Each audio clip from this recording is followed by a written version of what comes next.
Good day, ladies and gentlemen, and welcome to Keysight Technologies' fiscal second quarter 2025 earnings conference call. My name is Tamia, and I will be your lead operator today. If at any time during the conference you need to reach an operator, please press star zero. This call is being recorded today, Tuesday, May 20th, 2025, at 1:30 p.m. Pacific Time. I would now like to hand the call over to Paulina Sims, Director of Investor Relations. Please go ahead, Ms. Sims. Thank you, and welcome everyone to Keysight's second quarter earnings conference call for fiscal year 2025. Joining me are Keysight's President and CEO, Satish Dhanasekaran, and our CFO, Neil Dougherty.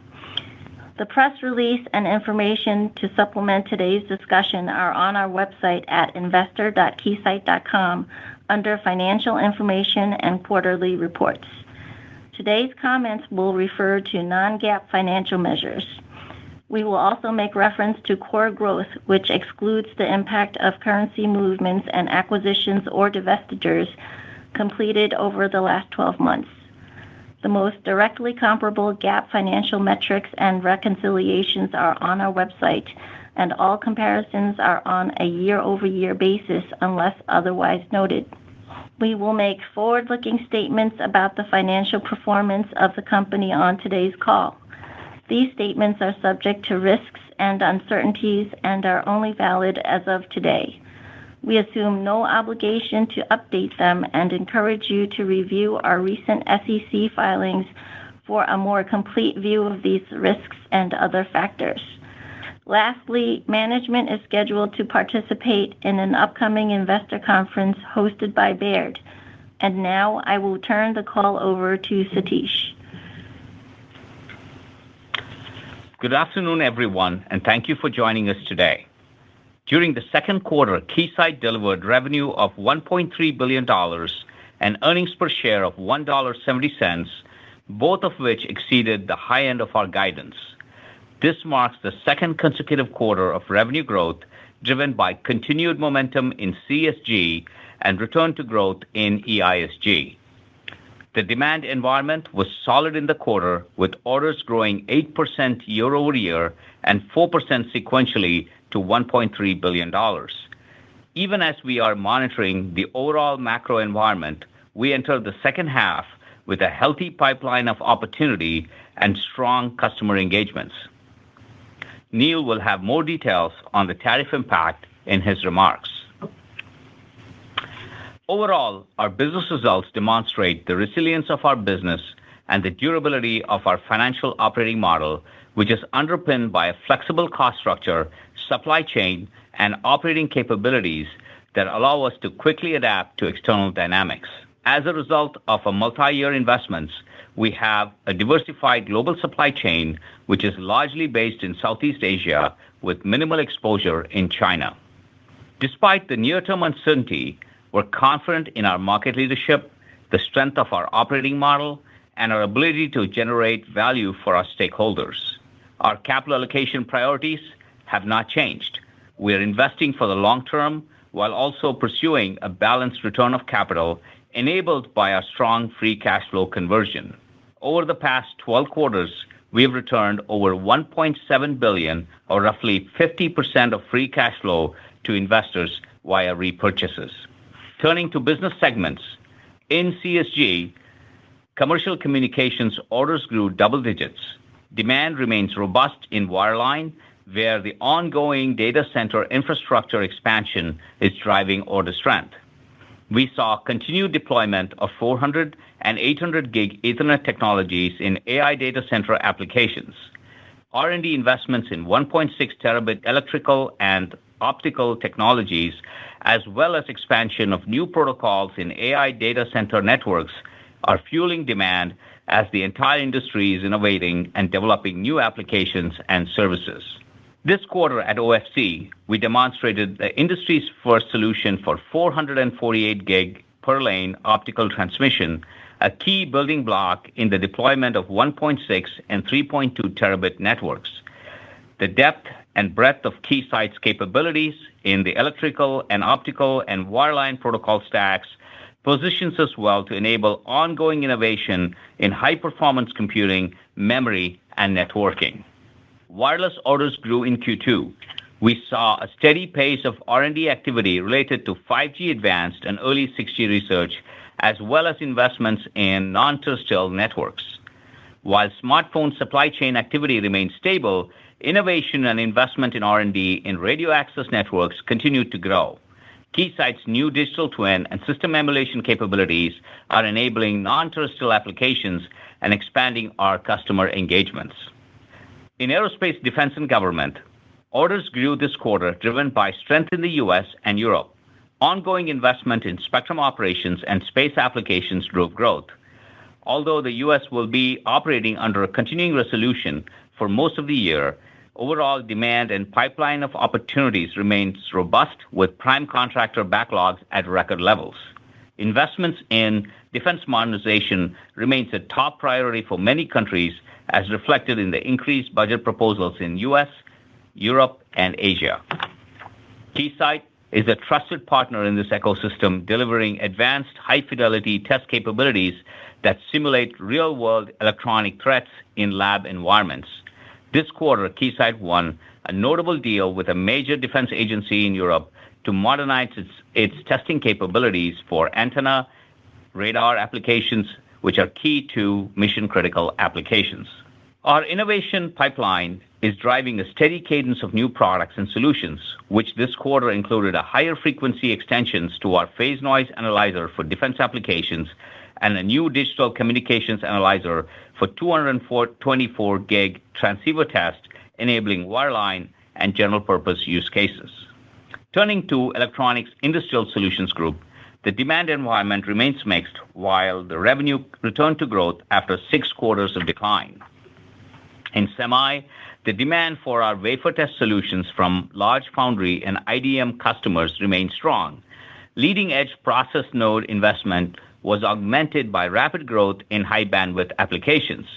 Customer engagements for silicon photonics, co-packaged optics accelerated within the quarter as the industry works to address performance limitations across latency, bandwidth, and power in the AI data center.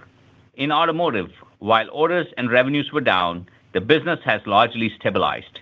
Engagements with OEM customers remain steady, with investments in software-defined vehicle capabilities, including cybersecurity, radar scene emulation, and ADAS chipset development.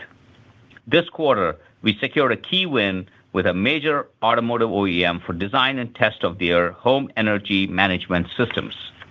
General Electronics orders grew for the third consecutive quarter, although at a lower rate. Growth in multi-industrial and medtech customers for both R&D and manufacturing solutions was partially offset by contraction in U.S. education funding and continued normalization in the distribution channel. Moving to software. Design engineering software orders grew double digits, reflecting a healthy demand for our RF EDA solutions. We're seeing growing interest from industrial customers looking to apply simulation and virtual prototyping in the mechanical domain. With respect to our recent ESI acquisition, we're enabling next-generation industrial design by delivering a panel forming solution to a large European auto OEM that will drive efficiencies through their manufacturing processes and optimize their production timelines. In closing, we're pleased with the recovery that's underway. Our end markets have largely performed in line with our expectations heading into this year, and I'm once again proud of the Keysight team's execution in this quarter in what remains a dynamic environment. Keysight's broad portfolio of differentiated solutions positions the company to outperform in a variety of market environments. We continue to make deliberate multi-year investments aligned with long-term technology trends, creating opportunities now and into the future. As we move through the second half, we remain focused on executing on what we control and continuing to deliver value to our customers and stakeholders. With that, I'll turn it over to Neil to discuss our financial performance and outlook. Thank you, Satish, and hello, everyone. Second quarter revenue of $1,306 million was above the high end of our guidance range of 7% on a reported basis and 8% on a core basis. Orders of $1,316 million were up 8% on both the reported and core basis. Looking at our operational results for Q2, we reported gross margin of 65%. Operating expenses were $516 million, up 4%. Q2 operating margin was 25% and increased 100 basis points over last year. Turning to earnings, we achieved $295 million of net income and delivered earnings per share of $1.70. Our weighted average share count for the quarter was 173 million shares. Our Q2 results included approximately $7 million of new tariff expenses in cost of sales, which had a 60 basis point unfavorable impact on both gross and operating margins, and resulted in an approximately 4-cent reduction in earnings per share. Moving to the performance of our segments, the Communications Solutions Group generated second quarter revenue of $913 million, up 9% on a reported and core basis.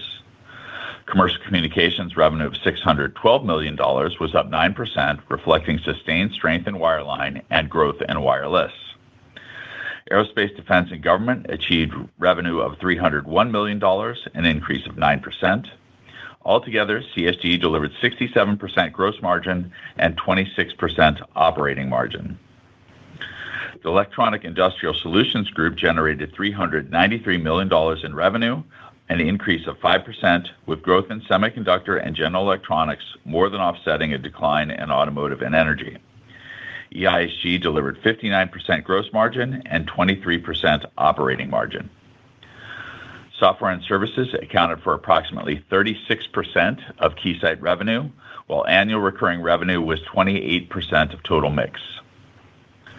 Moving to the balance sheet and cash flow, we ended the quarter with $3,118 million in cash and cash equivalents, generating cash flow from operations of $484 million and free cash flow of $457 million.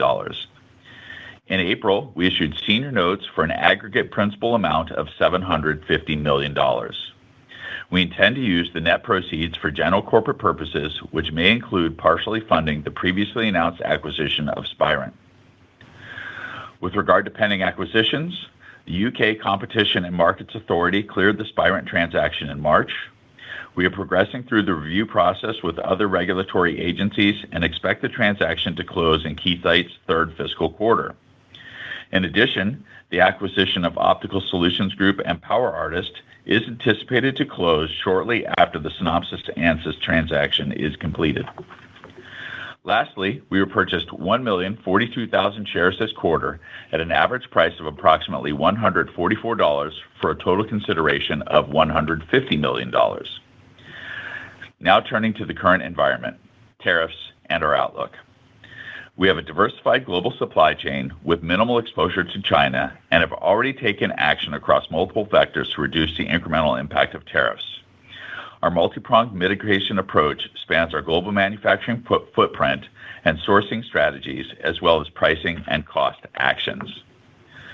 Based on actions taken to date, we estimate our annual exposure at approximately $75 to $100 million.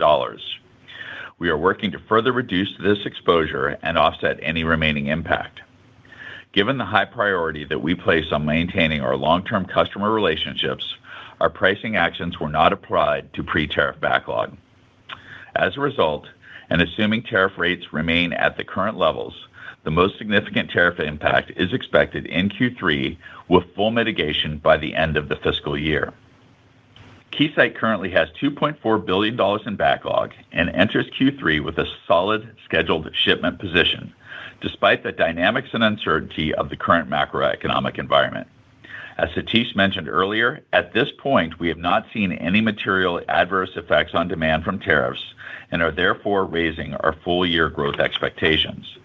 We now expect FY25 revenue growth at the midpoint of our 5 to 7% long-term target and annual EPS growth slightly above our long-term 10% target.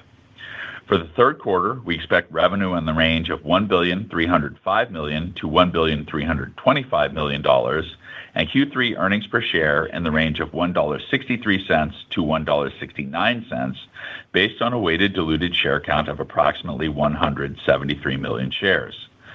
Implied in this guidance is the assumption that tariffs remain at current levels for the year. With that, I will turn it back to Paulina for the Q&A. Thank you, Neil. Operator, will you please give the instructions for the Q&A, please? Ladies and gentlemen, if you would like to ask a question, press star one. We ask that you please limit yourself to one question and one follow-up. To withdraw your question, please press star two. Please hold while we compile the Q&A roster. The first question comes from Tim Long with Barclays. You may proceed. Hi, Tim. Hi. Maybe one and then a follow-up. Just if we could just go back to AI. I know you guys have been giving us examples each quarter of where you guys are seeing traction. It seems like across the hardware ecosystem and emulation simulation as well. Can you just kind of update us on what kind of new activity you're seeing there and how meaningful it is for the business? And then just on the follow-up, if you could just give a little bit more color on the orders and pipeline to get to the full year guidance. I think normally we do see orders pick up towards the second half of the year. So just curious what you're seeing in pipeline to give confidence in the second half. Thank you. Thank you, Tim. Obviously, AI, we view it as a long-term secular trend, and with a clear multi-year roadmap that's forming and a great fit to our strategy of not only being a physical layer tool provider, but also going up the stack with physical and protocol layer and offering more solutions to customers. The big mega trends are clear, right? We all know the AI workloads are growing, and we're making contributions around on a number of technology fronts, including in memory, compute, networking, with new standards that are forming. So our broad portfolio is really in play as we engage with these customers. And where we see the industry right now is trying to solve a number of the scale up and scale out challenges as they deploy this digital infrastructure, right? So that's the action or activity that's being driven. And we had another strong quarter. So for the first half, last year we said our wireline business was roughly $1 billion, so over $1 billion, I should say, in sales. And for the first half, it grew double digits. So we feel good about our position in this emerging space, and we think it's a long-term growth opportunity for us that we're very excited. With regard to the progression of orders and what's baked into our guide, again, look, I think we've said this before, that we, despite all the uncertainty and chatter out there, and the customers are obviously paying attention to all the tariff talks and all the macro concerns, we have not yet seen any material change in customer behavior with regard to their immediate plans. And so, as we enter the quarter, we obviously had a strong finish for Q2. As we enter Q3, our pipeline is solid and supports our guide. And we had a pretty strong uptick in pipeline activity as it relates to the second half. So we feel good about the second half. Obviously, there are risks that we're monitoring like everybody else, but we're focused on what we control and feel confident about where we stand today. Okay, thank you. Thank you. Thank you. The next question comes from Matt Niknam with Deutsche Bank. You may proceed. Hey guys, thanks so much for taking the question.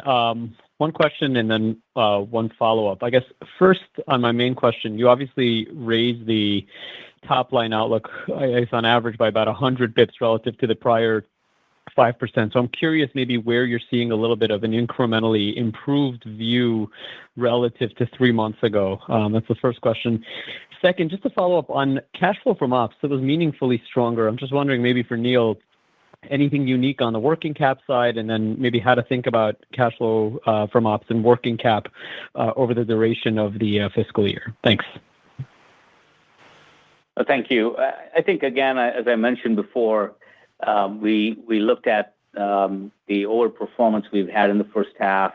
We take a look at our pipeline of opportunities we have, the strong backlog position we have, and we then, have applied this to essentially raise the top line expectations for the full year. Again, there's a lot of macro risks and other things people are monitoring, but we have not seen any material change in customer behavior. And if you recall, at the beginning of the year, we said we thought this year would be a slow, gradual recovery in our markets. And we feel like that's exactly the trajectory we're on. So that's where we find ourselves at the end of the first half and feel confident about where we are. But like everybody else, we continue to monitor the risk due to tariffs and the geopolitical environment. Yeah. So the only thing I would add to that Satish just said with regard to our outlook for the year, as everybody knows, we tend to see a seasonal uplift in the fourth quarter. We're still expecting the fourth quarter to be our strongest quarter of the year, and that lends to that guidance increase. As it relates to cash flow, so obviously strong cash flow within the quarter. There are a couple of things in there. So first of all, that did include a little less, about $60 million worth of a gain on a hedging contract associated with the purchase price for Spirent. We had put a contract in place about a year ago, set to expire at the end of our first half, which was our original thought on the timing of the close of that transaction. So we closed out that transaction and essentially rolled it forward. But when we closed it out, we did recognize about a $60 million gain on that hedge. In addition, we did see some working capital improvements. Inventory days were down by about 10. DSO was down by about 3. So that contributed to the strong cash flow performance, as did significantly lower tax payments than in the year-ago quarter.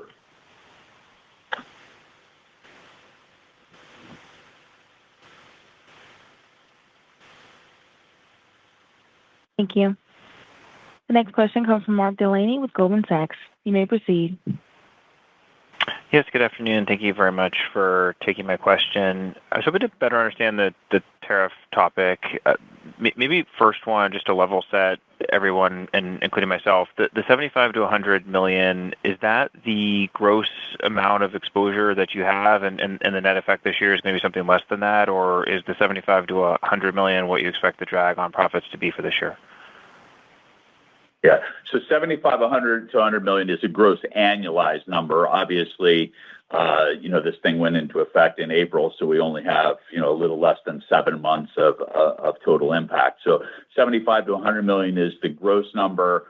We are working to offset that, although, as we said in our previous remarks, to the extent that we're passing those costs on to customers, we made no attempt to reprice backlog. And given that we enter Q3 with about $2.4 billion of backlog, it's going to take some time for those offsets to materialize. And so, relatively little here in Q3, a little bit more in Q4, but by the time we get to Q1, we expect to have those tariff costs fully mitigated. Helpful, Neil. And that was what my follow-up was on. If you're not raising price on backlog, maybe you can help us better understand the mitigating actions that you are taking and your confidence in mitigating the tariffs as you exit the year. Thank you. Yeah, so I think as we think about tariffs, we think of kind of two opportunities. One, what are the actions that we can take to reduce our overall tariff exposure, leveraging our global supply chain, leveraging our manufacturing footprint, taking actions to actually reduce tariff costs. And then once we get to we've optimized the tariff cost side, the question is, what can you do to further mitigate, either by passing those costs on via price or surcharges of some sort, or reducing costs elsewhere in your P&L. And so we have actions going on across all of those work streams. Now, when I said we're not raising price on existing backlog, right? So essentially, we said, hey, if you had orders that were already on our books, that we weren't going to go back and try and recover tariffs on those, but we have taken actions forward looking on new quotations starting in about mid-April.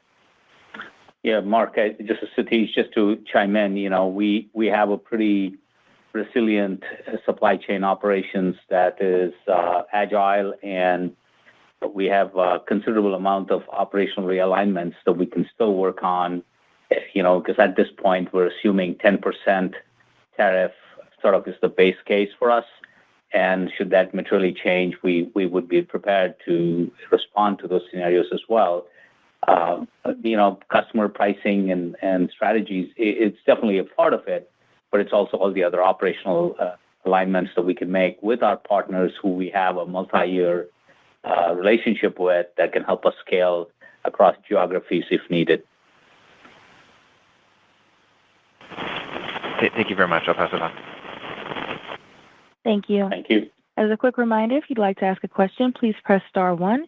Please limit yourself to one question and one follow-up only. The next question comes from Meta Marshall with Morgan Stanley. You may proceed. Great, thanks. A couple of questions for me. Just one, know that your aerospace and defense business is kind of relatively split between kind of U.S. and allies, but just wondering if you had seen any kind of pushback on, ally orders that were aligned to U.S. programs, or just kind of any commentary you could kind of give on aerospace and defense. And then just also kind of following up on that of noted that you said kind of minimal China impact, but just, how much of that 75 to 100 of impact that you guys are talking about from a growth perspective is from shipping into China versus kind of shipping into the U.S.? Thanks. Thank you, Meta. I'll take the aerospace defense, and Neil can quantify the China impact. I'll just say that strong quarter with growth in orders, as I mentioned, even under a continuing resolution that we've been operating under.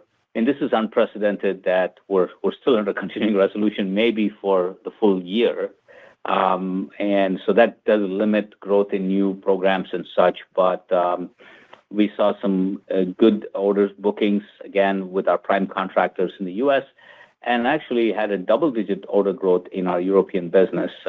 Just to give you some examples, we were awarded by NATO 4X contract, which is public, to modernize radar and electronic support measures.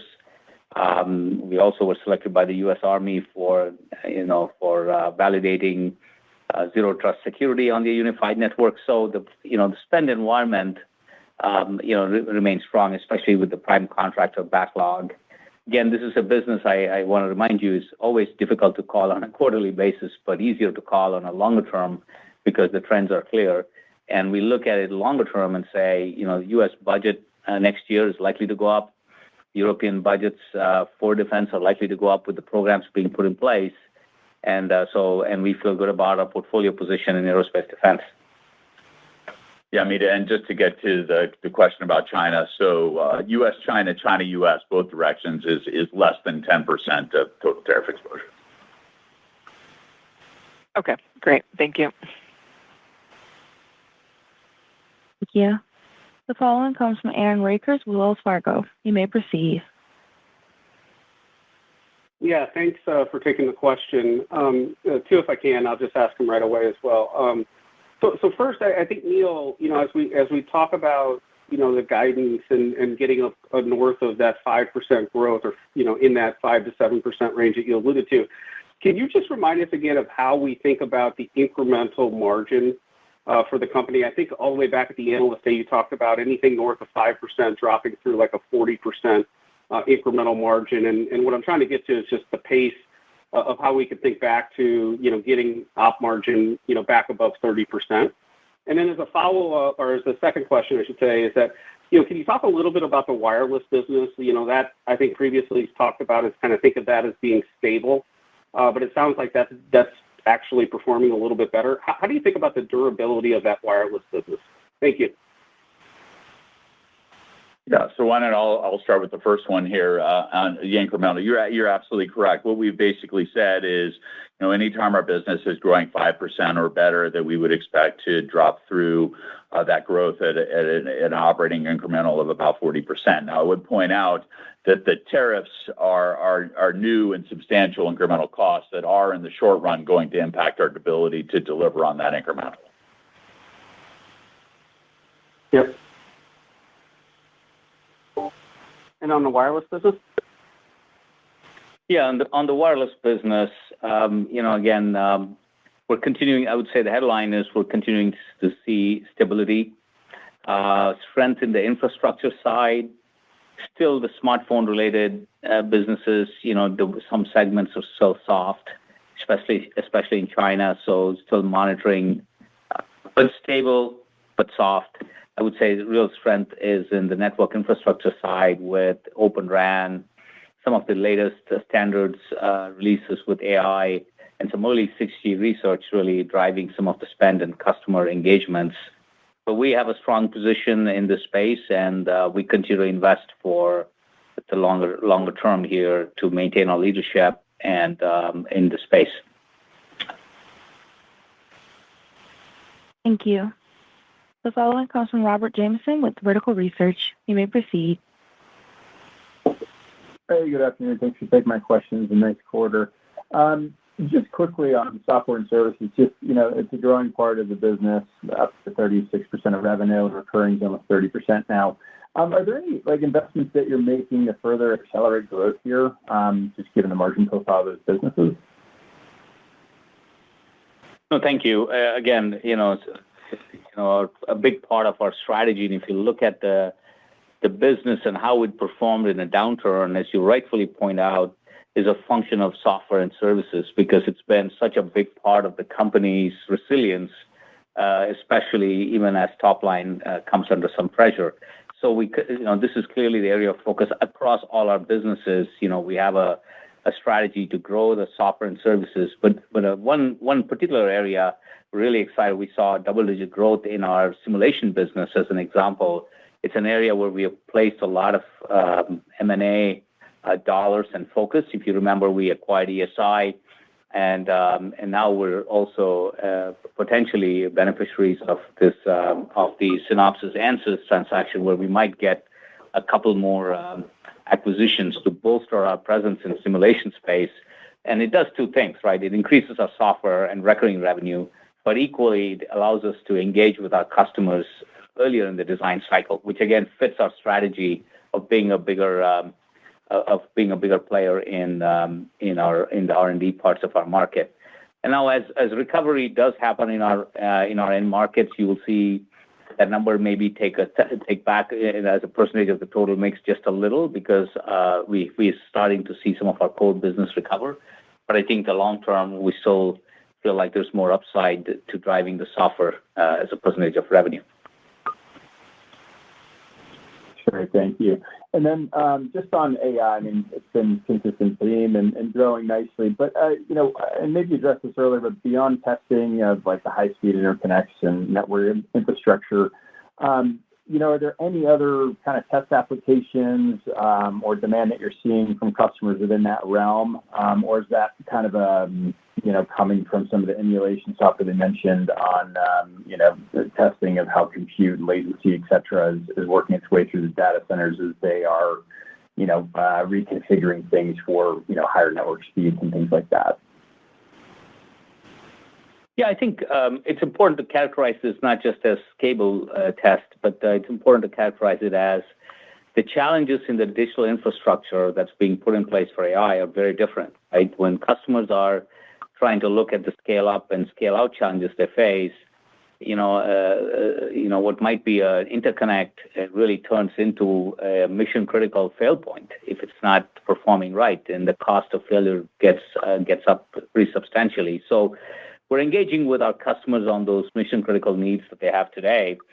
But equally, from a strategic sense, we're looking at where is the industry going in 5 years. And I can tell you that the state of the art on the technology keeps growing. There's this roadmap that's forming around multiple dimensions, and we're participating in those to enable it. So we're there for our customers. And what we see is a big trend of pulling in the timelines because of the rapid increase in the AI workload, right? So all of this is pretty rich opportunity for us.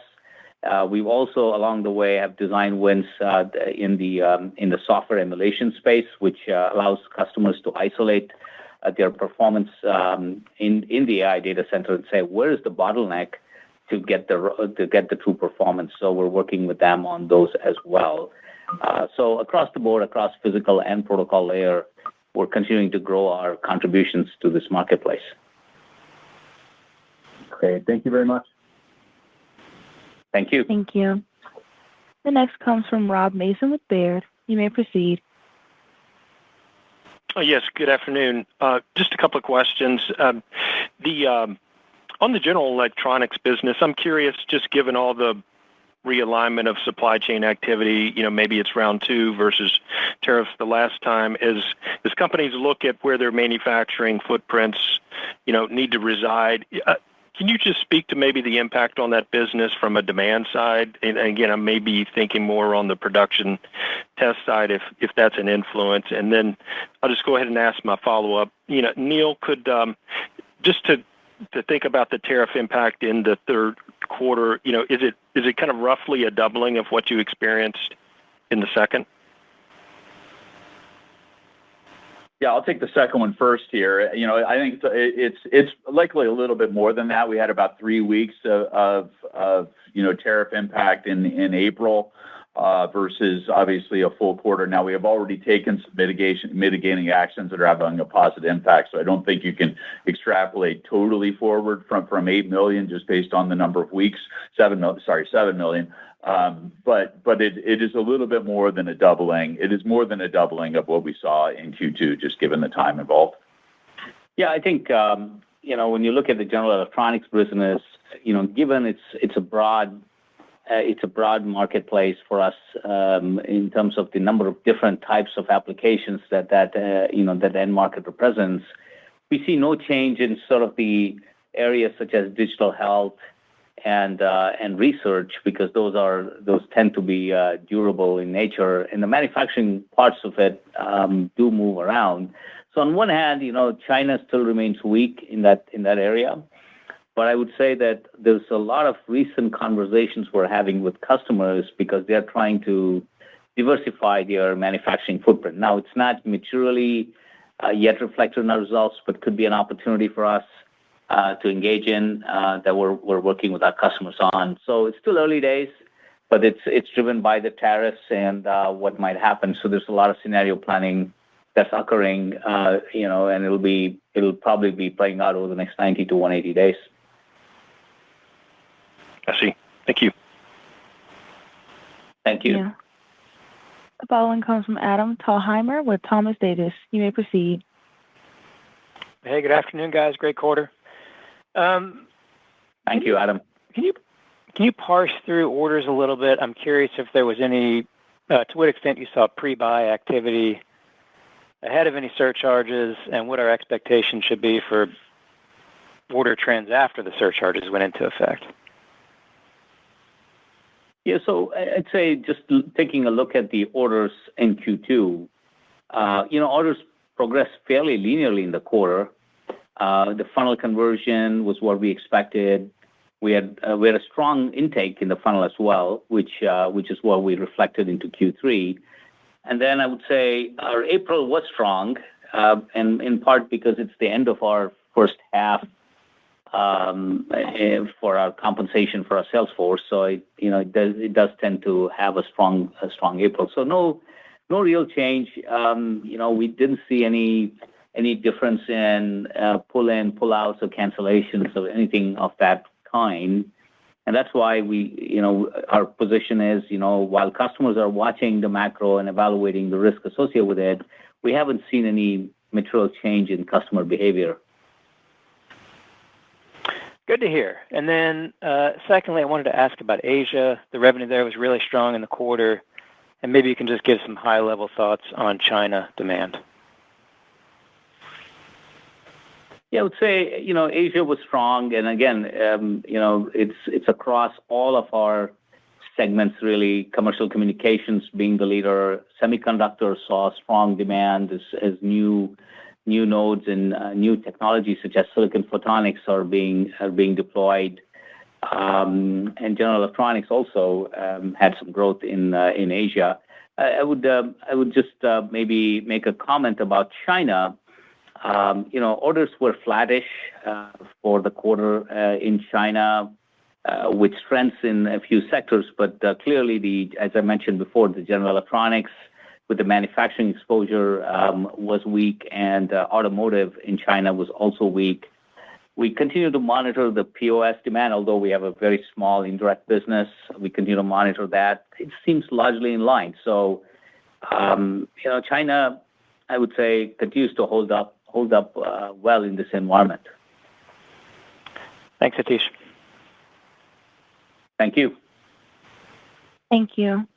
The next question comes from Samik Chatterjee with JP Morgan. You may proceed.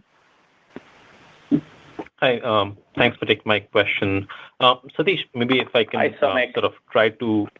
Hi, good to hear from you. So on the drivers of wireline demand, thank you.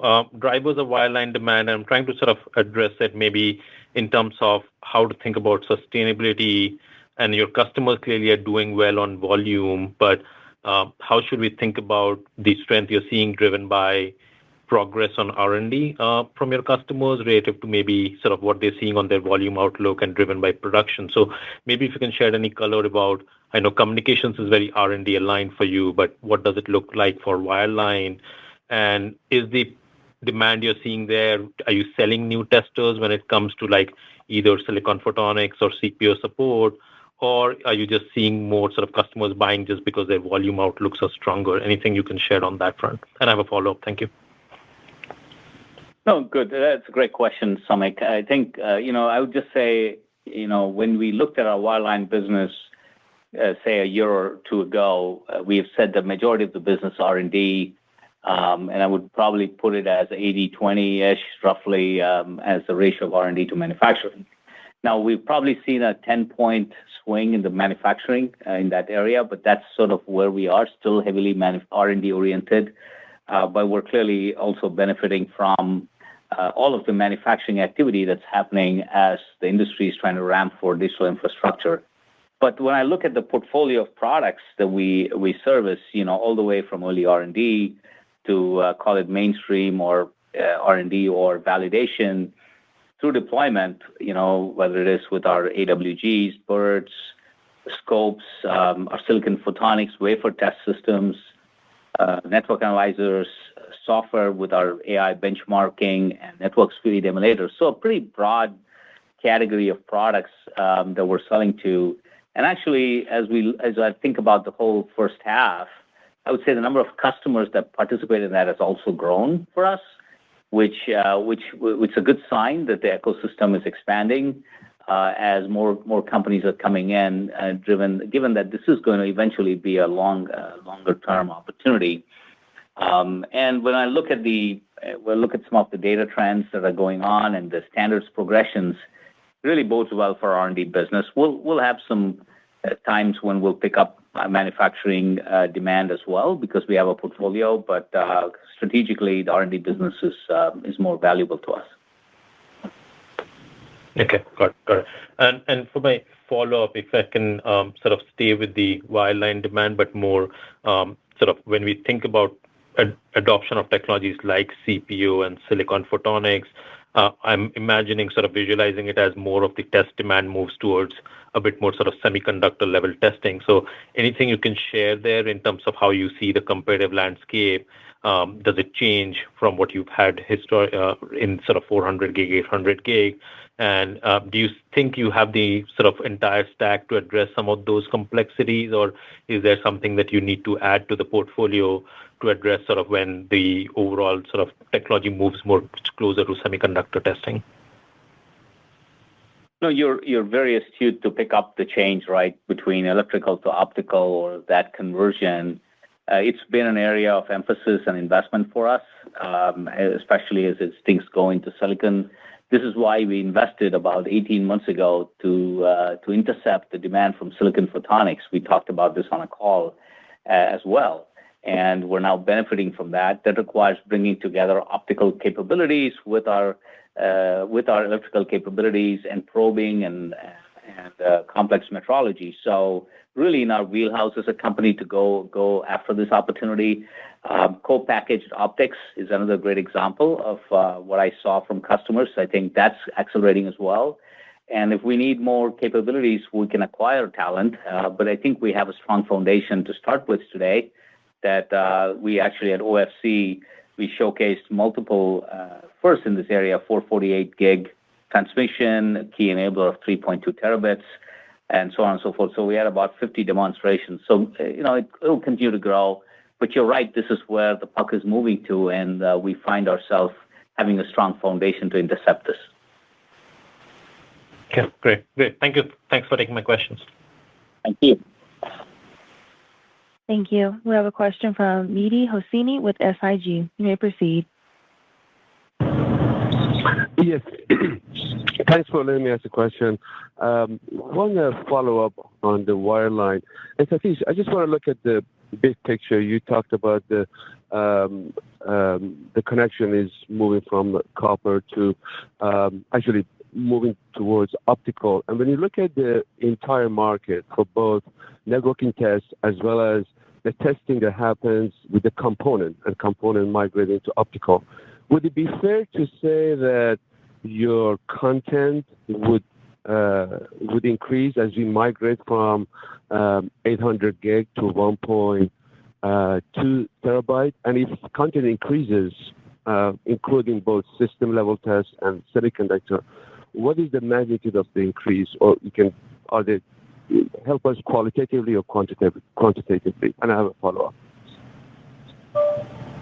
No, look, I think I don't know that I would say that from what we see that it's either going to be electrical or optical. I think it's electrical for some applications where you obviously have a better sort of economics, and then optical where you need the performance, and it's where the puck is moving to. So I think this sort of hybrid is where the solutions are needed. And I think being a company that has both technologies, we find ourselves in a really good position across the stack, as you pointed out, memory, compute, networking, so on and so forth. Now, with regard to the magnitude of the opportunity, typically as the complexity goes up, we would see the types of solutions that customers need, especially in early R&D, tend to be more complex, and therefore we're adding more value to our customers as we get there. Now, as those technologies mature, obviously the puck moves to the next one, and therefore the volume may drop on the previous technology. It's always the case that happens, but the net effect of these overlapping waves of technology is it really supports our long-term growth expectations for the company that we have set to be in the 5 to 7% range. Okay. And then follow up for Neil. If I just take a midpoint of your revenue guide for fiscal year 25, assuming that the sequential growth is stronger in October versus July, and in embedding the tariff impact into your margin profile, would it be fair to say that there is a slight decline in operating margin from April to July, and it would go kind of sideways from July to October? So your fiscal year 25 operating margin would be kind of flattish compared to fiscal year 24? One second.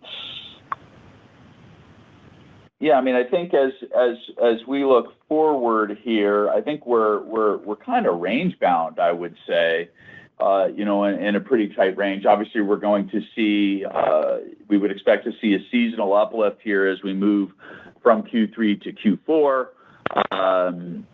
But as always, we would expect the absent tariffs to continue to drive a strong incremental on that flow through. Okay, thank you. Yeah. That concludes our question and answer session for today. I would like to turn the call back to Paulina Sims for any closing comments. Thank you, Tamia, and thank you all for joining us today. Have a great rest of your day. This concludes our conference call. You may now disconnect.